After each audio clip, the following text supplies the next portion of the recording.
Hey guys, it's Eric, owner of Farpoint Farms here in the mountains of North Carolina. And tonight we'll be taking a look at this. This is a budget scan tool. This is a scanner or a code reader. So I made some videos of the two new scan tools that I purchased. And a company contacted me like right away, like right after I had posted that second video, and said, hey, would you be interested in doing a review on one of our scan tools? And I was happy to oblige. So we're going to check this thing out today. I don't know anything about it, but I do appreciate them sending me a product to try out.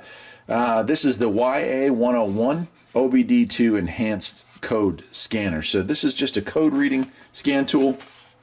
And yeah, we're going to give it a shot and see what it's like. I'll go ahead and open it up here, take it out of the box, and we'll see what we got. All right, it's called the EDIAG or EDIAG. And it's the YA101. Looks like we just have a few buttons here. That's cool. Makes it nice and easy. And overall initial impressions, it seems to be well built. Looks like it would pass the drop test, if you know what I mean. Occasionally we accidentally do drop things here on any auto mechanic will tell you.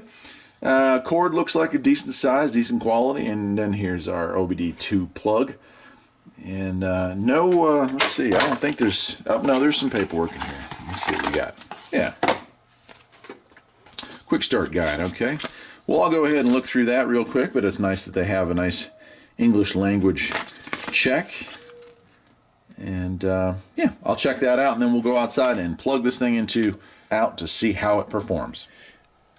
All right, key on, engine off. Let's see what this puppy can do here. We've got diagnostics, DTC lookup, voltage test, options, and about. Let's go ahead and hit about.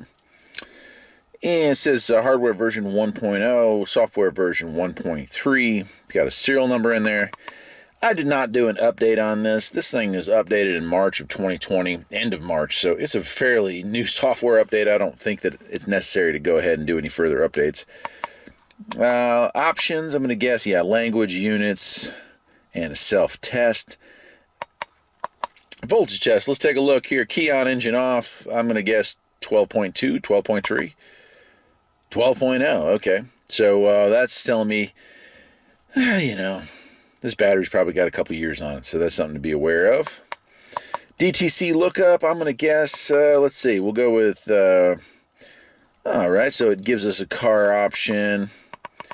We'll go with Chrysler, and it's a P1, 2, 3, 4.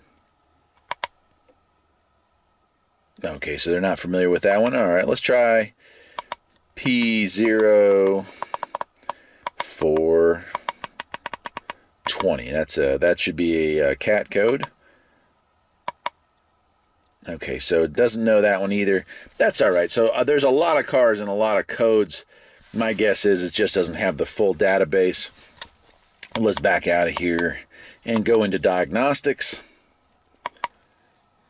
And it's going to run through all the generic computer communications protocols that are out there. American, European, and Asian. There, it's found it. All right, here we go. Mill status off. No check engine light today.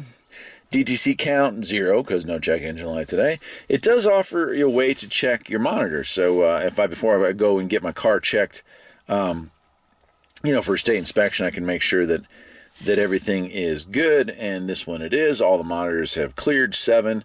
There are 4 monitors that are not applicable. So incomplete is what you're looking for. So if you want to do a drive cycle, make sure that you don't have a problem there. That's what you're looking for. We can check our codes, stored codes, no codes. How about pending? Anything coming up on this car? No pending codes. That's cool. I like the fact that it does do pending. Then we have live data, which is kind of a surprise. I wasn't aware that this one had that, but let's go in there and we'll see. I'm not going to start the car, but we'll see what it shows. ECT. RPM, spark advance, cool, idle air motor, O2. So that's nice. It does have some information available there, and I would say that that's something that the homeowner may be a little bit above their head, but you could certainly use these readings if you weren't aware of what they meant as a reference. Go out on the internet and be like, hey, my this sensor's doing this. What should it be?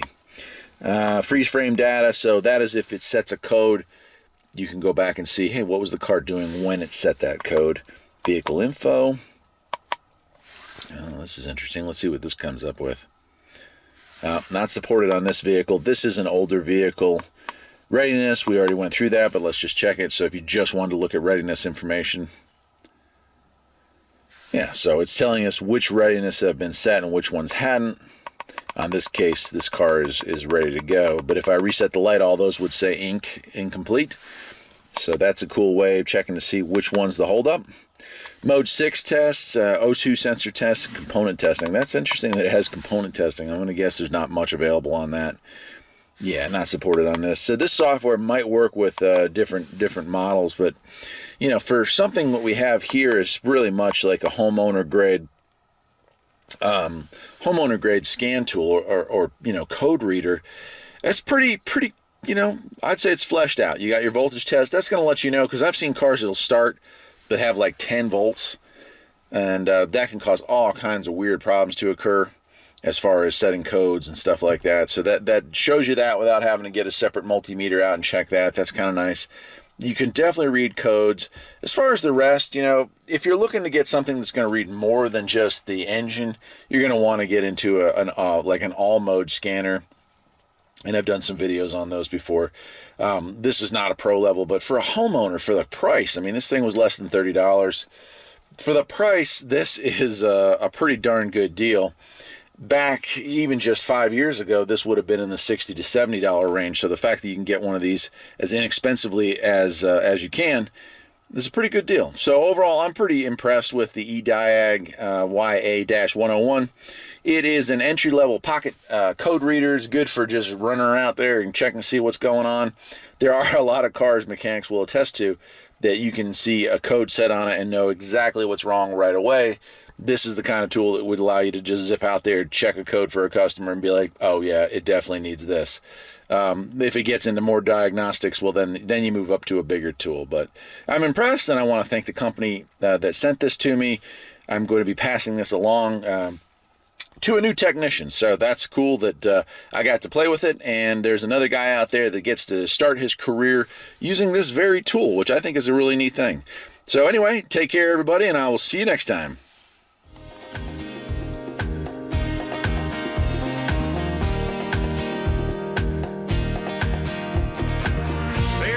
Something that needs a little fixing on Farpoint Farms.